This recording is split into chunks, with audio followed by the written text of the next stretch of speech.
La tierra literalmente se abrió. Una fisura masiva se rasgó en el suelo del desierto, y Coré, sus cómplices Datán y Abiram, junto con sus esposas, sus hijos, sus tiendas y todas sus posesiones, cayeron vivos al Seol mientras la tierra se cerraba sobre ellos, tragándolos completamente. Sus gritos fueron silenciados por toneladas de roca y arena.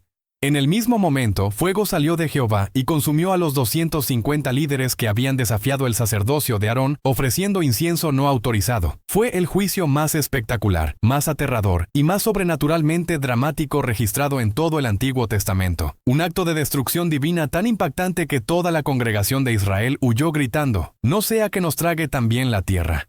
Lo que están a punto de descubrir es por qué Coré, un levita que ya gozaba de privilegios extraordinarios sirviendo en el tabernáculo, lideró una rebelión contra Moisés y Aarón, argumentando que toda la congregación era santa y no necesitaba sacerdotes exclusivos. Como su desafío a la autoridad ungida por Dios resultó no en reforma democrática sino en juicio divino inmediato. ¿Por qué Dios ordenó este método tan dramático y permanente de ejecución en lugar de simplemente matarlos de alguna manera convencional? Y las preguntas teológicas profundamente perturbadoras sobre por qué las esposas y los hijos de los rebeldes también fueron tragados vivos junto con los culpables.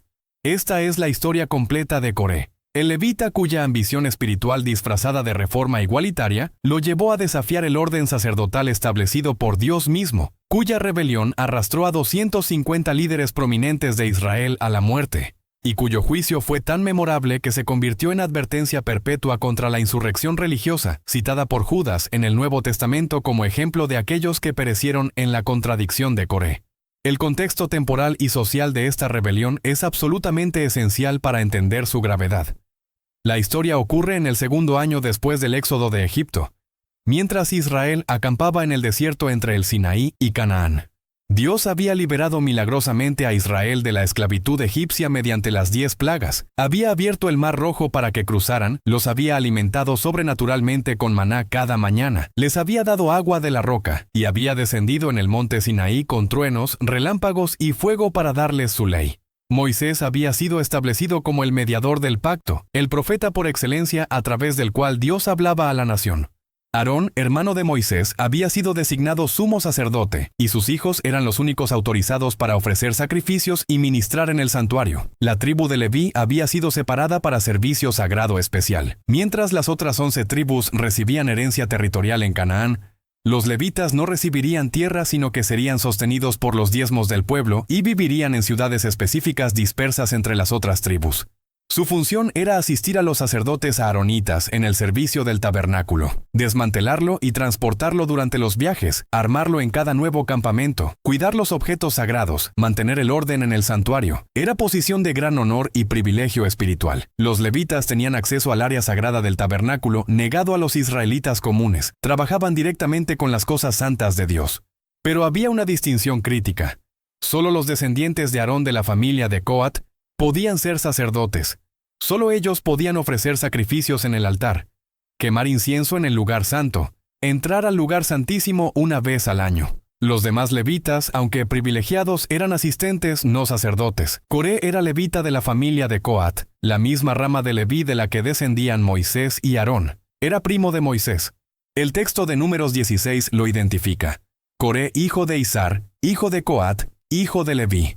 Esta relación familiar es significativa. Coré no era extraño observando desde lejos el poder de Moisés.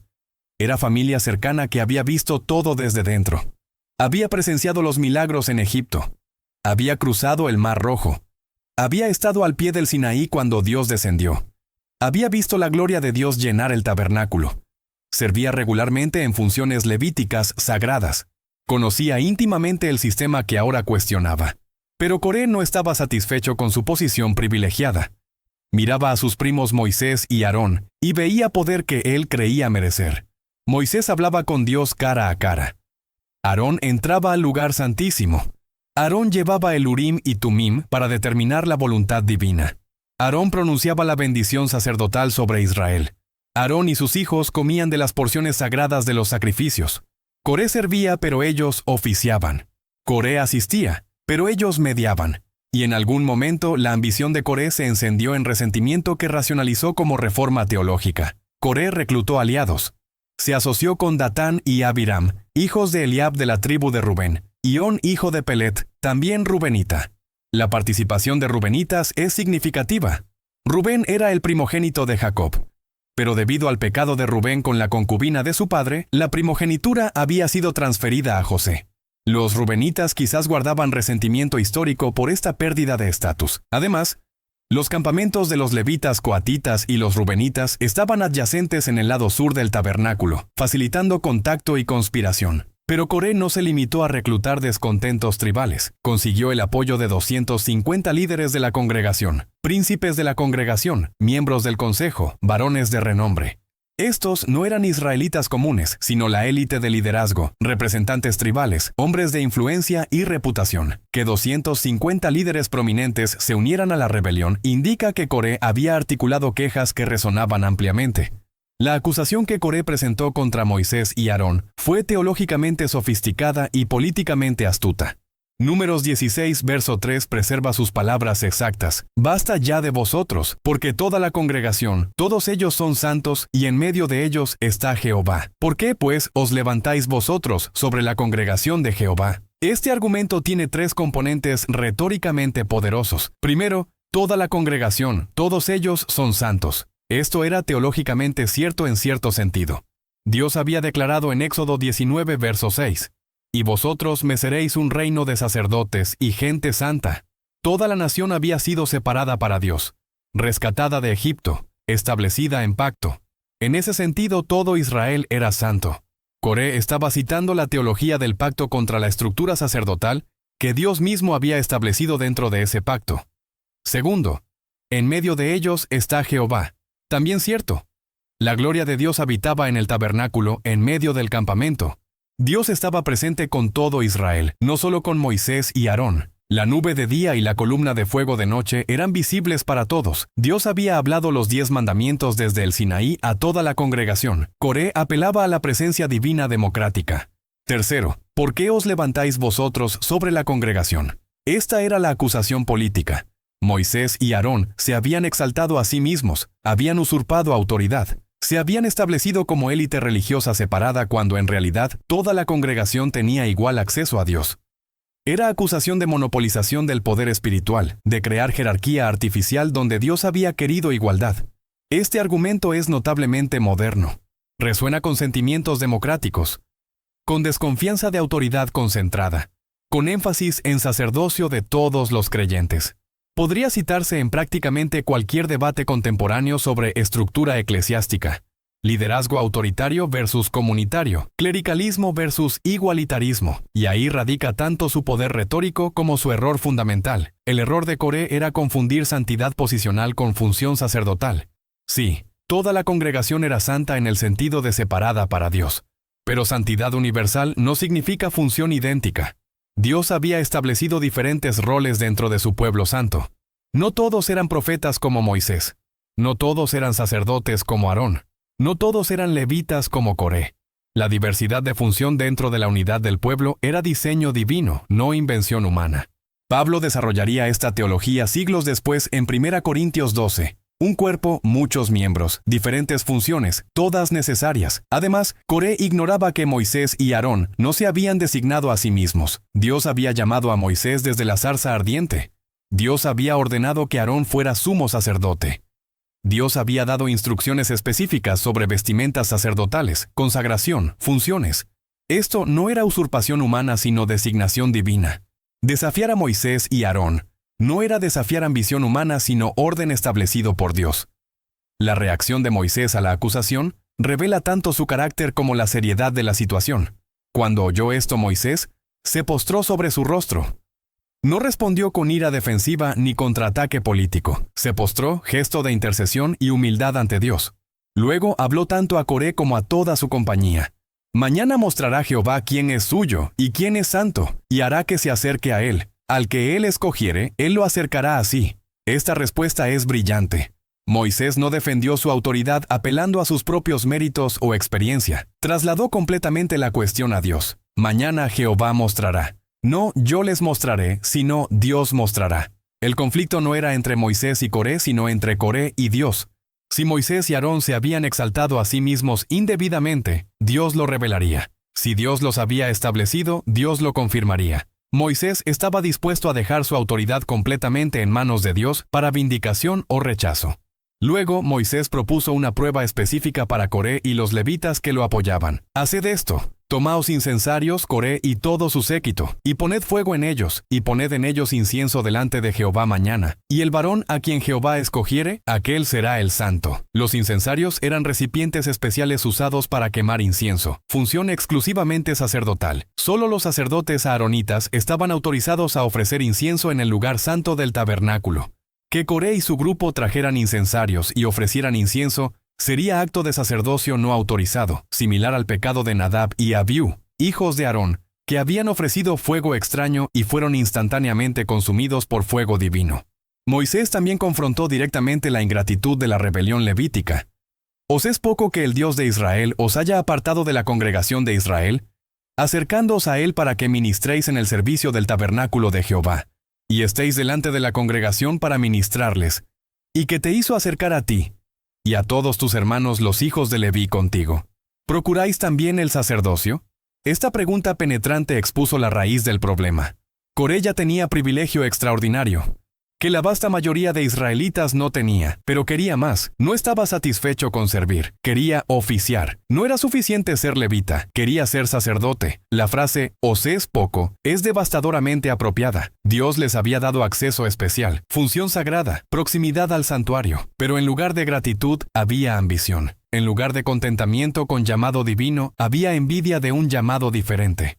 Este patrón es universalmente humano y eternamente destructivo. Privilegio dado no apreciado porque otro privilegio es envidiado. Moisés también convocó a Datán y Abiram para discutir su participación en la rebelión. Su respuesta fue de insolencia abierta: «No subiremos». Rechazaron la autoridad de Moisés incluso para convocarlos. Luego añadieron acusación amarga: «¿Es poco que nos hayas hecho venir de una tierra que destilaba leche y miel para hacernos morir en el desierto, sino que también te enseñorees de nosotros imperiosamente?»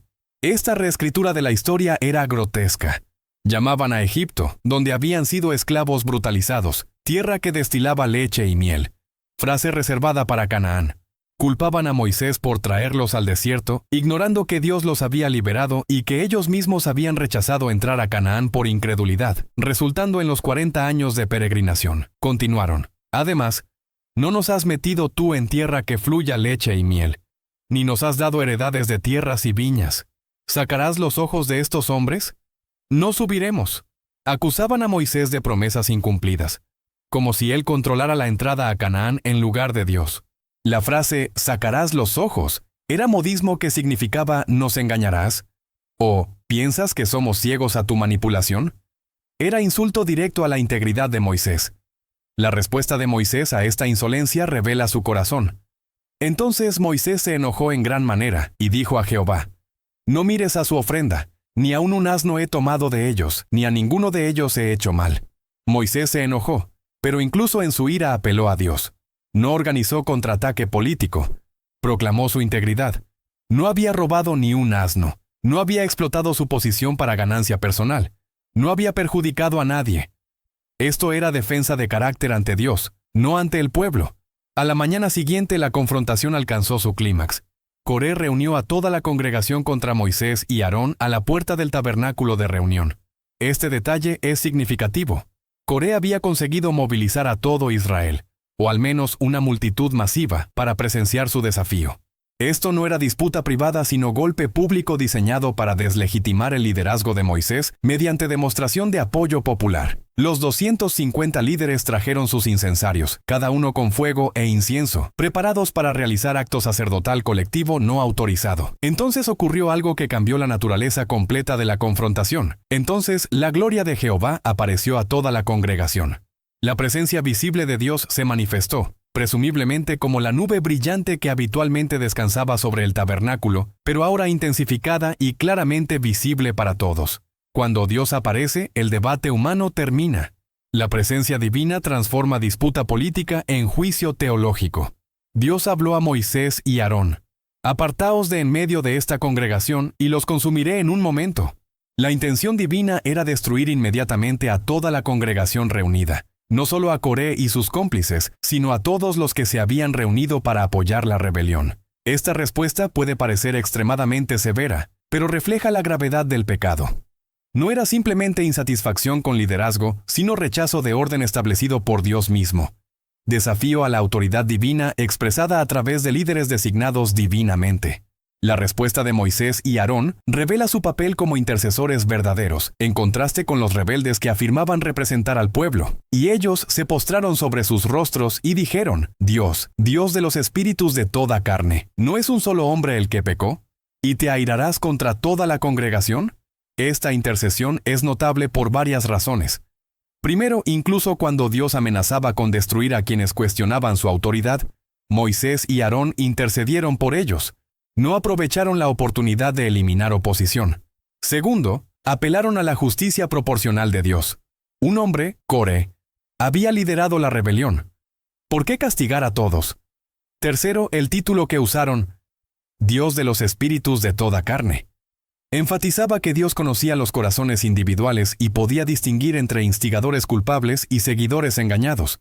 Dios aceptó la intercesión pero modificó el juicio. Habla a la congregación y diles: apartaos de en derredor de las tiendas de Coré, Datán y Abiram. Dios salvaría a la multitud general, pero ejecutaría juicio específico sobre los líderes de la rebelión y sus casas. Esta distinción entre líderes culpables y seguidores muestra tanto justicia, castigando a los responsables, como misericordia, perdonando a los engañados que se arrepintieran apartándose. Moisés descendió a las tiendas de Datán y Abiram, acompañado por los ancianos de Israel. La congregación siguió. Moisés advirtió a la multitud: apartaos ahora de las tiendas de estos hombres impíos, y no toquéis ninguna cosa suya, para que no perezcáis en todos sus pecados. Esta advertencia establecía principio crucial. Asociación con rebeldes declarados resultaría en participación en su juicio.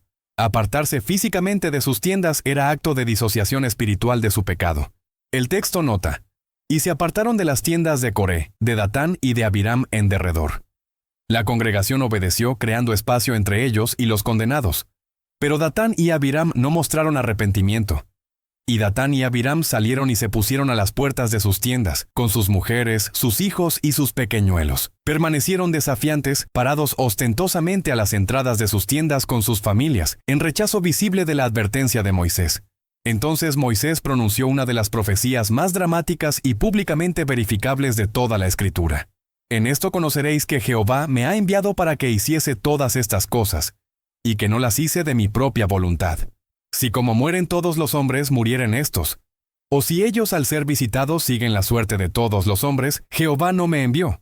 Mas si Jehová hiciere algo nuevo, y la tierra abriere su boca, y los tragare con todas sus cosas, y descendieren vivos al Seol, entonces conoceréis que estos hombres irritaron a Jehová. Esta profecía establecía criterio de verificación absolutamente claro. Si los rebeldes morían de causas naturales o de alguna manera que pudiera explicarse convencionalmente, entonces Moisés admitiría que no era enviado de Dios. Pero si Dios hacía algo nuevo, algo sin precedente, específicamente si la tierra se abría y los tragaba vivos, entonces la autoridad divina de Moisés quedaría vindicada inequívocamente. Moisés estaba apostando toda su credibilidad profética en predicción específica de evento milagroso inmediato. El cumplimiento fue instantáneo y aterrador. Y aconteció que cuando cesó él de hablar todas estas palabras, se abrió la tierra que estaba debajo de ellos. Abrió la tierra su boca y los tragó a ellos, a sus casas, a todos los hombres de Coré y a todos sus bienes. Y ellos, con todo lo que tenían, descendieron vivos al Seol, y los cubrió la tierra y perecieron de en medio de la congregación. Intentemos visualizar lo que la congregación presenció. Moisés terminó de hablar. En el momento exacto que sus palabras cesaron, el suelo bajo las tiendas de Datán y Abiram, y presumiblemente bajo la tienda de Coré, aunque el texto no es completamente claro sobre su ubicación exacta en este momento, comenzó a agrietarse. Una fisura masiva se abrió en la tierra. No fue terremoto que sacudió ampliamente, sino apertura localizada directamente bajo los rebeldes específicos. Las tiendas colapsaron en la grieta. Los hombres, sus esposas, sus hijos, sus bebés, sus posesiones, sus animales, todo cayó en el abismo que se había abierto. Cayeron vivos, conscientes, gritando, en lo que el texto llama Seol, el reino de los muertos. Entonces la tierra se cerró sobre ellos, sellándolos dentro. La reacción de Israel fue terror absoluto. Y todo Israel, los que estaban en derredor de ellos, huyeron al grito de ellos, porque decían: no nos trague también la tierra. La congregación huyó en pánico, temiendo que la tierra pudiera abrirse bajo ellos también. Este miedo no era irracional. Habían visto exactamente lo que Moisés había profetizado ocurrir, exactamente como lo profetizó en el momento exacto. Si Dios podía hacer que la tierra tragara a esos hombres, podía hacerlo con cualquiera. Pero el juicio no estaba completo. Mientras la tierra se cerraba sobre Datán, Abiram y Coré con sus familias, los 250 líderes que habían traído incensarios para ofrecer incienso no autorizado, todavía estaban de pie con sus incensarios humeantes. También salió fuego de delante de Jehová y consumió a los 250 hombres que ofrecían el incienso. Fuego divino similar al que había consumido a Nadab y a Abiú años antes, salió del santuario y mató instantáneamente a todos los que habían usurpado función sacerdotal. 250 líderes prominentes de Israel cayeron muertos simultáneamente. El juicio había sido dual. Tierra tragó a los instigadores principales de la rebelión con sus familias. Fuego consumió a los líderes que habían participado en sacerdocio no autorizado. Uno podría pensar que después de presenciar esta demostración sobrenatural tan dramática e inmediata de juicio divino, Israel quedaría permanentemente convencido de la autoridad de Moisés y Aarón. Pero sorprendentemente, al día siguiente ocurrió algo que revela cuán profunda era la rebelión en el corazón del pueblo. Al día siguiente, toda la congregación de los hijos de Israel murmuró contra Moisés y Aarón, diciendo: «Vosotros habéis dado muerte al pueblo de Jehová». Lean eso nuevamente. El día después de que la tierra se abriera y tragara vivos a los rebeldes, el día después de que fuego divino consumiera a 250 líderes, la congregación acusó a Moisés y Aarón de matar al pueblo de Jehová. No reconocieron el juicio como acto divino, sino que culparon a los líderes que Dios había vindicado. Llamaron a los rebeldes ejecutados pueblo de Jehová, sugiriendo que eran víctimas inocentes de Moisés y Aarón, en lugar de culpables juzgados por Dios. Esta murmuración desencadenó respuesta divina aún más severa. La gloria de Jehová apareció nuevamente en la nube, y Dios ordenó a Moisés y Aarón: «Apartaos de en medio de esta congregación, y los consumiré en un momento». Pero antes de que pudieran interceder, la plaga comenzó en el pueblo. Una plaga divina mortal comenzó a matar israelitas rápidamente, propagándose a través del campamento. Moisés reconoció la urgencia extrema e instruyó a Aarón: «Toma el incensario y pon en él fuego del altar, y sobre él pon incienso, y ve pronto a la congregación, y haz expiación por ellos».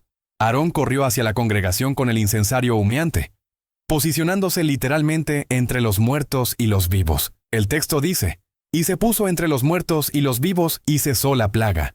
La imagen es extraordinaria.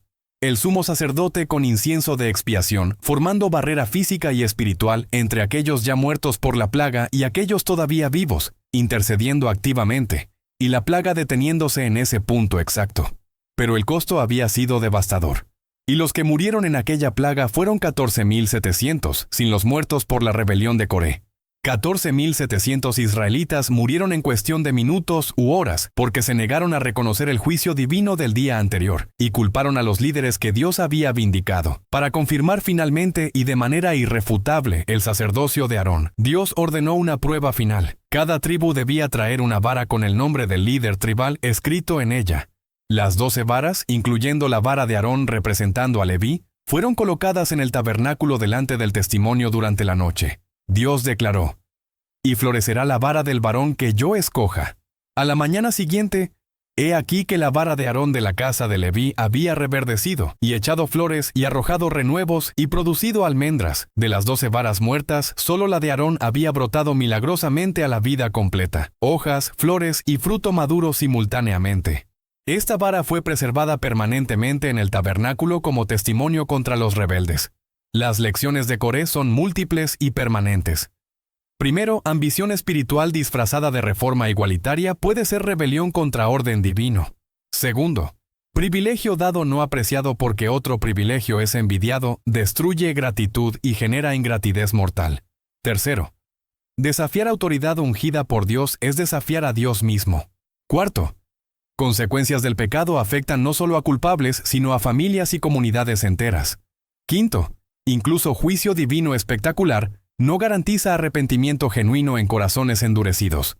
La pregunta más perturbadora permanece: ¿por qué las esposas y los hijos fueron tragados junto con los rebeldes? Los intérpretes ofrecen varias perspectivas. Algunos argumentan complicidad familiar. Las familias sabían de la rebelión, la apoyaron activamente, se beneficiarían si triunfaba. Otros señalan responsabilidad corporativa antigua. La familia era unidad, no colección de individuos, y el juicio sobre la cabeza incluía la casa entera. Otros más admiten la dificultad teológica, pero señalan que Dios, como dador de vida, tiene autoridad sobre su fin, y que juicios temporales en esta vida no determinan destinos eternos necesariamente. Lo que es innegable es que la historia de Coré ha servido durante 3 milenios como advertencia contra rebelión religiosa. Judas la cita en el Nuevo Testamento. Pablo advierte contra divisiones usando lenguaje que recuerda a Coré. La tierra que se abrió y tragó a los rebeldes permanece en memoria colectiva como símbolo del juicio que espera a quienes, bajo pretexto de reforma o igualdad, desafían el orden que Dios establece. El Valle de la Rebelión, como el Valle de Acor, testifica permanentemente desafiar lo que Dios ha establecido, incluso con argumentos teológicamente sofisticados, resulta no en reforma, sino en destrucción.